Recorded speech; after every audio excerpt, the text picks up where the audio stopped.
आज हम लोग पढ़ने वाले हैं क्लास 10 का साइंस, जो फिजिक्स का पूरा चल रहा था, जिसमें हम लोग कुछ टॉपिक को डिस्कस कर लिए थे इस चैप्टर का।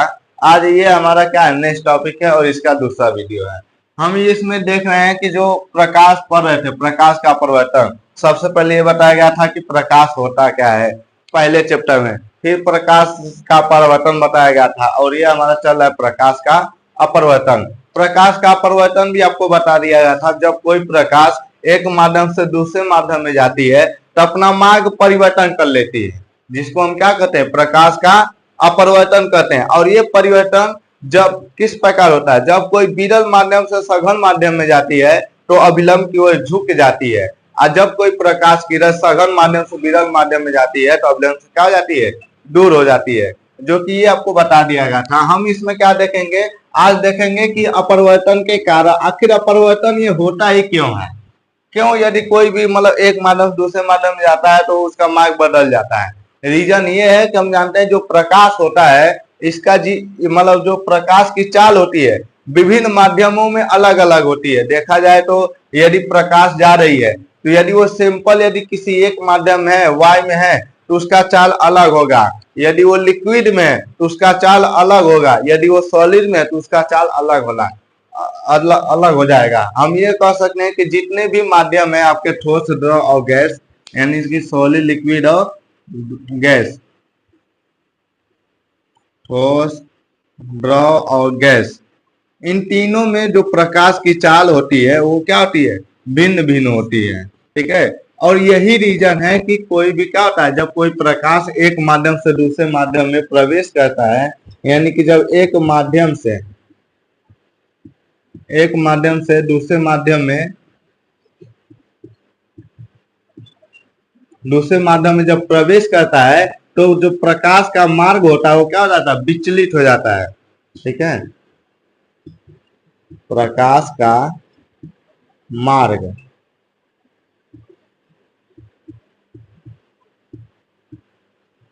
विचलित हो जाता है, और इसी घटना को क्या कहते हैं, प्रकाश का अपरिवर्तन कहते हैं। यानी कि हमें यदि कोई क्वेश्चन आ जाए तो हम ये पूछे कि प्रकाश का परिवर्तन क्यों होता है, हम यही बताएंगे कि प्रकाश की जो चाल होती है भिन्न भिन्न माध्यमों में भिन्न भिन्न होती है, यानी अलग भिन्न भिन्न माध्यमों में अलग अलग होती है। जैसे प्रकाश की जो चाल होगी लिक्विड में यानी द्रव में कुछ और होगी, ठोस में कुछ और होगी, और गैस में कुछ और होगी, जिसकी वजह से यदि चाल बदलती है तो उसी कारण उसका क्या हो जाता है, मार्ग भी क्या हो जाता है, परिवर्तन हो जाता है। यही क्या है, प्रकाश का परिवर्तन का रीजन है। सेकेंड, हम देखेंगे कि जो प्रकाश का परिवर्तन के कुछ व्यवहारिक उदाहरण, यानी कि इसके वजह से हम देखेंगे तो हमारे आसपास में क्या क्या चेंजेस देखने को मिलता है। जो प्रकाश का परिवर्तन होता है हमारे आसपास में क्या क्या चेंजेस देखने को मिलता है, जिसमें हम सबसे पहले देखेंगे गिलास में डूबी हुई छड़। जैसे कि हम आपको ये बताए थे कल के डेट में, यदि कोई भी यदि गिलास है, ट्रांसपेरेंट गिलास है या कोई भी गिलास है, तो आपको ऐसा लगे कि उसमें एब्जॉर्ब कर सकें, उसमें पानी भर दें, और उसमें यदि कोई भी हम छड़ डालें या पेंसिल डालें या जो भी कुछ डालें ताकि वो आपको दिखाई दे अच्छे से, तो वो जब हम डालते हैं तो वो पेंसिल जो ऊपर का जो पार्ट होता है वो आपका सीधा दिखाई देता है, लेकिन जैसे वो पानी के अंदर जाता है तैसे वो हमको तिरछा दिखाई देता है। जैसे मान लेते हैं ये कोई क्या है, यानी कि छड़ है, ये यदि हम पानी के अंदर जा रहे हैं तो ऐसे इधर जाएगा, लेकिन जैसे यहाँ इसके बाद पानी है तो पानी में ऐसे दिखाई देगा। और ये यही रीजन है कि जो हमारा वो क्या है, प्रकाश का वहां अपरिवर्तन हो रहा है, क्योंकि माध्यम चेंज हो जा रहे हैं। माध्यम चेंज होने से क्या होता है कि उसका जो भी मतलब मार्ग होता है वो बदलता हुआ प्रतीत होता है। वास्तविक में ऐसा नहीं होगा, ये जान लीजिए। यहाँ पर जो छड़ होगा वास्तविक में ऐसा तिरछा नहीं होगा, लेकिन हमें वो क्या लगेगा, प्रतीत होगा कि वहां पर कोई भी छड़ यदि हम लिक्विड में पानी में डाल रहे हैं तो हमें तिरछा दिखाई देता है। ठीक है, ये क्या है, ये हमारे आसपास में होने वाली घटनाएं हैं। जैसे कि दूसरा हमारा क्या है, तारों का टिमटिमाना, ये चंद्रमा का नहीं। हम जानते हैं कि तारे रात में हमेशा टिमटिमाते रहते हैं, लेकिन चंद्रमा नहीं टिमटिमाता है। उसका भी रीजन यही है क्योंकि वो प्रकाश का क्या होता है, अपरिवर्तन होता है। अब वहां हम जानते हैं कैसे प्रकाश का परिवर्तन होगा। जैसे मान लेते हैं सूर्य है, सूर्य जहां पर है वहां पर जो प्रकाश की गर्मी है बहुत ज्यादा होगी। जैसे जैसे वो नीचे आएगा, दूर होता जाएगा, वैसे वैसे उसका जो भी कह सकते हैं टेम्परेचर हमारा क्या होगा, डाउन होता जाएगा। यदि सूर्य के पास यदि कोई है तो बहुत ज्यादा गर्मी फील करेगा, उससे कोई चीज जितना दूर जाता है उतना ही वहां पर टेम्परेचर का क्या होगा, कम होता जाएगा। तो अब हम मान लेते हैं कि जैसे कि कोई यहाँ पर जैसे ये मान लेते हैं लेयर है, ठीक है ना, या ये कह सकते हैं कि ये क्या है, ये हम जानते हैं पूरे क्या है, वायु है, पूरे हर जगह पे वायु है। और ये भी हम वायु में ही अब कंपेयर करेंगे। जैसे ये सूर्य है, सूर्य के इसके आसपास जितने भी होंगे वो क्या होंगे, बहुत ज्यादा हीट रहेंगे कि नहीं। अब इसके नीचे वाला लेयर थोड़ा सा क्या होगा, कम हीट रहेगा, यानी कम गर्म रहेगा। तो अब इन्हीं दोनों में हम कंपेयर कर देंगे। जो कम गर्म होगा वो आपका सघन माध्यम का काम करेगा। किसका काम करेगा, सघन माध्यम का। जो थोड़ा ज्यादा गर्म होगा वो किसका काम करेगा, विरल माध्यम का काम करेगा। तो जो प्रकाश किरण यहाँ से आ रही है धीरे धीरे क्या हो जाएगी, यानी कि इसका अपवर्तन होता जाएगा कि नहीं। यानी कि प्रकाश जो होती है, हम जानते हैं कि जो हमारा वायुमंडल है उसमें टेम्परेचर हमेशा बदलता रहता है, और टेम्परेचर बदलने के नाते जो ऊपर होगा उसका जो मतलब माध्यम होगा वो हम विरल माध्यम कहेंगे, और उसके नीचे जो माध्यम होगा सघन माध्यम कहेंगे, जिसकी वजह से प्रकाश हमेशा मुड़ता हुआ हमारे पास पहुंचेगा। तो मुड़ता हुआ पहुंचेगा, और यही रीजन है कि जो प्रकाश हमें आता है हमें लगता है कि कोई भी चीज क्या हो रहा है, मतलब इधर उधर बार बार क्या हो रही है, हिल डुल रही है, यानी कि टिमटिमा रहा है। यानी ऐसा लगेगा कि वो जो हमारा तारे होते हैं, सूर्य भी एक तारा है, और जो रात में तारे दिखाई देते हैं वो भी तारे ही हैं। ये अपरिवर्तन के कारण ही होता है, क्योंकि माध्यम चेंज होता है। मतलब माध्यम क्या ये कह सकते हैं, माध्यम तो वो हवा ही है, लेकिन उसमें टेम्परेचर चेंज होने से वो जो मतलब वायु है, ऊपर की वायु विरल माध्यम का और नीचे की वायु सघन माध्यम का काम करने लगती है। और हम जानते हैं कि जब कोई सघन माध्यम से विरल माध्यम प्रकाश किरण आती है तो हमेशा उसमें क्या हो जाता है, अविलंब की मतलब क्या हो जाती है, पास आती जाती है, जिसकी वजह से हमें कोई भी वस्तुएं हमें क्या हो जाती है, यानी कि बहुत ऊपर है, यानी सूर्य और तारे हमें टिमटिमाते हुए या चमकते हुए दिखाई देते हैं। लेकिन चंद्रमा ऐसा नहीं होता है। हम जानते हैं चंद्रमा से भी प्रकाश आता है, लेकिन चंद्रमा क्यों नहीं टिमटिमाता है, क्योंकि वो रीजन वो नहीं है। जैसे इसका रीजन ये है कि जो चंद्रमा है हमारी पृथ्वी के बहुत ज्यादा करीब है, ठीक है। चंद्रमा क्या है, हमारी पृथ्वी के बहुत ज्यादा करीब है, जबकि तारे जो है पृथ्वी को बहुत ज्यादा दूर है। वहां से जो प्रकाश किरण आती है वो टिमटिमाते हुए प्रतीत होता है, जबकि चंद्रमा नजदीक होने के नाते इसमें से जो भी प्रकाश आता है वो हमारा टिमटिमाता हुआ नहीं प्रतीत होता। यही रीजन है, ठीक है। सूर्योदय तथा सूर्यास्त के समय सूर्य क्षितिज से नीचे होने पर भी दिखाई देता है। जैसे कि हम जानते हैं सुबह के टाइम में या शाम के टाइम में सूर्य हमें अभी सूर्य उगा हुआ नहीं है तभी दिखाई देने लगता है, ऐसा लगता है ना। ये भी हाँ, या रफ्ताब उसको कहते हैं, हिंदी में रफ्ताब हमें दिखाई दे, यानी बहुत लाल कलर का दिखाई देता है। यानी कि ये समझिए कि जो सूर्य अभी उगा नहीं है या सूर्य अभी डूबा नहीं है, मतलब डूब जाने के बाद भी हमें दिखाई देता है और उगने के पहले भी दिखाई देता है। ये भी क्या है, प्रकाश के अपरिवर्तन का ही रीजन है। क्योंकि हम जानते हैं कि जो हमारा प्रकाश जहाँ सूर्य है वहां भी वही काम है। जैसे कि उसके पास का जो वायु होगा वो आपका विरल माध्यम काम करेगा, जो उसका दूर का वायु होगा सघन माध्यम का काम करेगा, जिससे उसके प्रकाश का जो मतलब प्रकाश की किरण निकलेंगी वो हमें क्या यानी कि अभिलंब को झुकती हुई हमें दिखाई देती है। ये वही रीजन है, ठीक है। और क्षितिज क्या होता है, जैसे कि आपको ऐसी जगह जहां पर लगे कि धरती और आसमान एक हो गया है, जैसे दूर देखते हैं ना, ऐसा लगता है कि धरती जाकर बादल में क्या हो गई है, मिल गई है। उसी जगह को हम क्या बोलते हैं, क्षितिज बोलते हैं, ठीक है। यानी कि जहां पर धरती और आसमान एक जैसे सटा हुआ दिखाई दे उसको हम क्या बोलते हैं, क्षितिज बोलते हैं। तो यहाँ पर वही रीजन है कि यानी जब कोई मतलब सूर्य यदि उगने से पहले और डूबने के बाद भी हमें क्या होता है, दिखाई देता है। और वो रीजन क्या है, प्रकाश का अपरिवर्तन ही है। सूर्य तारे अपनी वास्तविक स्थिति से ऊपर दिखाई देते हैं। जैसे कि हम जानते हैं कि कोई मान लेते हैं तारा ही है, ठीक है, मान लेते हैं यहाँ पर यार सूर्य कोई तारा है, तो ये तारा है, यहाँ हम जानते हैं कि प्रकाश हमेशा निकलता रहता है, निकलता है कि नहीं।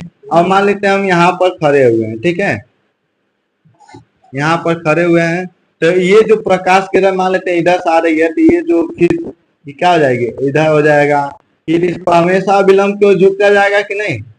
तो ये हम जब देखेंगे तो हमको लगेगा कि ये सूर्य का ये कहाँ पर है, मतलब ये तारे यहाँ पर हैं इनका, ठीक है। यानी कि वही बताया जा रहा है कि यानी सूर्य तारे अपनी वास्तविक स्थिति से ऊपर दिखाई देना। तो ये जो हमें ऐसे थोड़ी ना देखते हैं हम, ठीक है। हम कोई भी चीज का हम पीछे होगा ऐसे नहीं देखते हैं। हम जब भी देखेंगे तो हम सीधा देखेंगे। तो ये जो हमें तारा यहाँ पर है, ये यहाँ पर न दिखाई देकर हमें कहाँ पर दिखाई देगा, इसके वास्तविक स्थिति से ऊपर दिखाई देगा, जबकि ये रहेगा अपने ही जगह पे। बस हमको ऐसा प्रतीत होता है, ठीक है। और उसका रीजन भी क्या है, प्रकाश का अपरिवर्तन है। उसका क्या है, वास्तविक तालाब की गहराई कम दिखाई देना। जैसे कि ये अपरिवर्तन के कारण ही होता है। जैसे कि कोई भी हम जानते हैं यदि गहरा कोई चीज है और हमें उसका पूरा नीचे का पार्ट दिख रहा है, तो हम देखेंगे तो उसका जो दिखाई देने पर जो उसका लगेगा कि इतना ही गहरा है, लेकिन जब अंदर जाएंगे तो वो बहुत गहरा होगा, ठीक है। यानी उसकी गहराई भी हमें कम दिखाई देती है, किसके कारण, अपरिवर्तन के ही कारण। इसीलिए कभी कभी हम किसी गिलास में या किसी भी बाल्टी में यदि हमारा सिक्का गिर जाता है तो हमें लगता है कि वो सिक्का एकदम नीचे, मतलब नीचे तो है लेकिन बहुत ऊपर ही है, ठीक है ना। वास्तविक जो उसकी गहराई होती है वो हमें पता नहीं चल पाता है। ऐसा लगता है कि वो अपने वास्तविक गहराई से बहुत क्या है, ऊपर है। अब उसका भी रीजन क्या है, प्रकाश का अपरिवर्तन है। यानी प्रकाश का अपरिवर्तन ये हमारे आसपास के बहुत अधिक घटनाओं से क्या है, संबंधित है, बहुत अधिक घटनाओं से रिलेटेड है। जैसे हम पहला देख लिए, यानी गिलास में डूबी हुई छत इच्छा दिखाई देना, ये भी हम आप लोग एग्जॉर्व किए हैं। उसके बाद तारे टिमटिमाते हैं, ये भी जानते हैं। उसका सूर्योदय यानी अस्त होने पर भी या उदय होने के पहले और अस्त होने के बाद भी हमें दिखाई देता है। सूर्य तारे अपनी वास्तविक स्थिति से और ऊपर दिखाई देते हैं। और उसके बाद कोई भी तालाब है उसकी वास्तविक गहराई से और ऊपर दिखाई देता है। ये सब क्या है, प्रकाश का अपरिवर्तन के एक सत्य व्यवहारिक उदाहरण है। अब हम इसमें क्या देखेंगे, कांच के आयताकार स्लैब से अपरिवर्तन। यानी कांच का आयताकार स्लैब, यानी हम स्लैब का मतलब कोई बर्फ का टुकड़ा होगा या कोई कांच का क्या है, यानी कि आयताकार टुकड़ा है। तो हम क्या बनाएंगे, एक आयताकार टुकड़ा बनाएंगे, समझिए।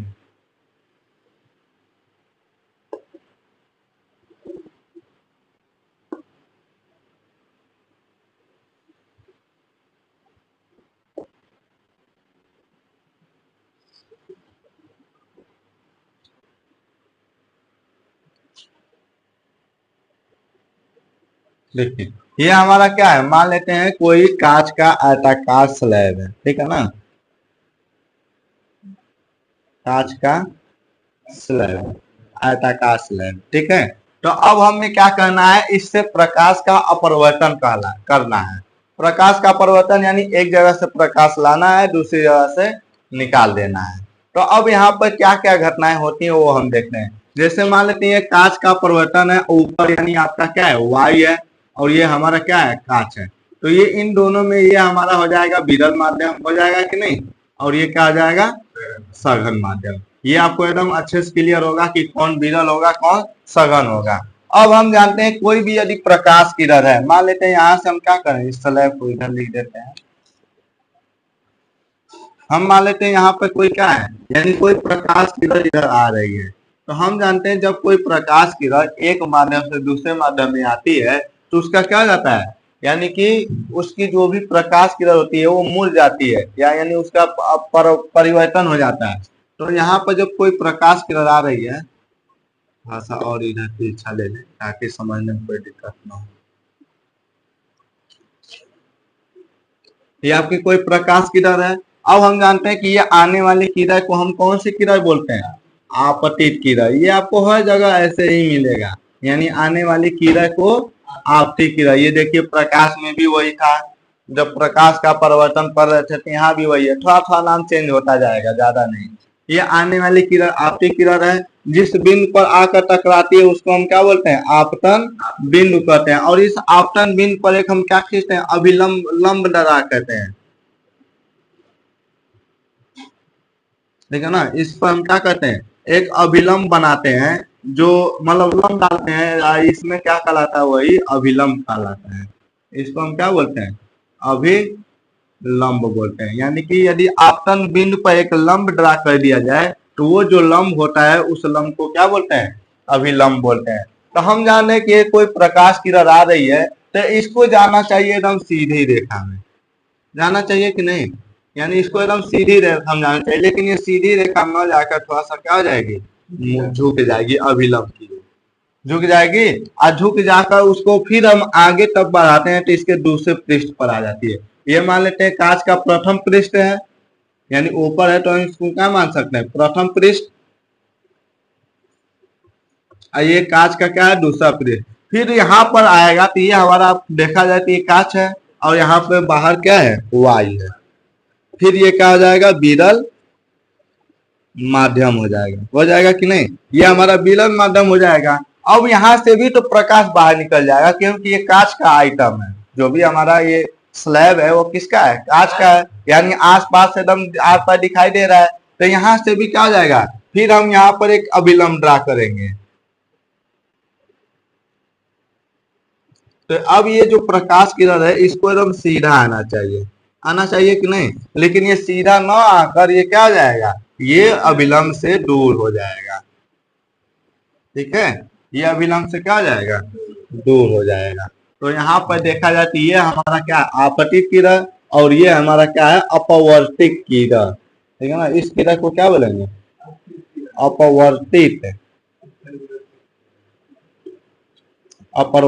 किरण। फिर यही प्रकाश किरण यहाँ पर देखा जाए तो इसके लिए आपतित किरण बन जाएगी, और ये बाहर जो निकल जाती है इस किरण को बोलते हैं निर्गत किरण। ठीक है ना, क्या बोलते हैं, निर्गत किरण, यानी कि ये हमारा क्या है, निर्गत किरण हो जाएगा। अब मान लेते हैं ये हमारा पॉइंट है ए, ये पॉइंट है ओ, और ये पॉइंट है बी, और ये मान लेते हैं आर, यानी कोई प्रकाश किरण ए ओ से चल रही है और फिर इस स्लैब से टकराने पश्चात वो उसका अपवर्तन हो रहा है, तो ओ और बी की दिशा में आ गई, फिर इससे जब बाहर निकलती है तो बी और आर के डायरेक्शन में आ जाती है। तो देखा जाए तो ये लास्ट में क्या आ जाती है, ये प्रकाश की किरण ये जो होती है यानी आपतित किरण, ये जो निर्गत किरण है या आपस में समांतर होती है। ठीक है ना, देखिए समांतर होता क्या है कि जब कोई भी दो किरणें एक दूसरे को न काटे तो उन किरण को क्या बोलते हैं, समांतर किरणें बोलते हैं।